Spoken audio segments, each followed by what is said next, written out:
አለ እንዴት ነህ? ሰማይ ነው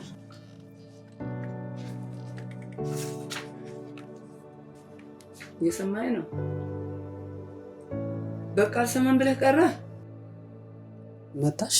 ይልቅ ልጄ ለዚህ ከንቱ ዓለም ማሰብን አቁምና ለራስ ትኖር። አያቴ ምን ትላለሽ መሰለህ? ዋናው አድሮ መገኘት ነው። ሌላው ነገር ትርፍ ነው። እርሳው። እኔ ማሰቤን በቀላሉ አላቆምም። በቃ ማሰቤን በቀላሉ ማቆም አልችልም፣ ምክንያቱም እኔ ደራሲ ነኝ። ጠቢባን ከማህበረሰቡ ልክ እንደ ንብ ሕይወትን ይቀስምና በራሱ በምናብ ላይ ቀጥ ተጉዞ ለራሱ ማህበረሰብ እንደ ሻማ በርቶ ራሱ ቀልጦ ዓለምን ይጠቅማል። የመፍትሄ አቅጣጫ ያሳያል።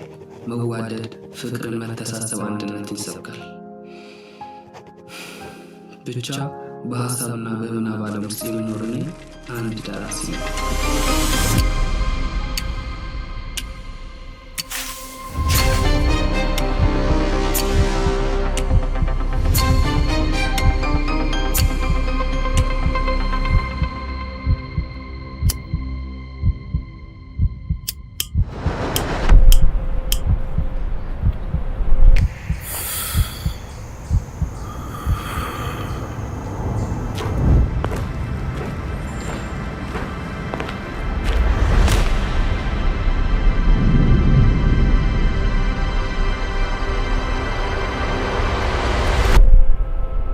የምናስበው ሀሳብ ከራሳችን የፈጠራ ስራ እንዳንመድቦ ደግሞ ምናባዊ ምንጩ ይህ በዙሪያ የምትመለከቱት ህዝብ ነው። ስለዚህ ለማህበረሰቤ ድምፅ ሆናለሁ። ሀሳቦቻችን በምናብ ውስጥ ሆነው ይከተሉናል፣ እንድንኖራቸውም ይፈልጋሉ። ለምሳሌ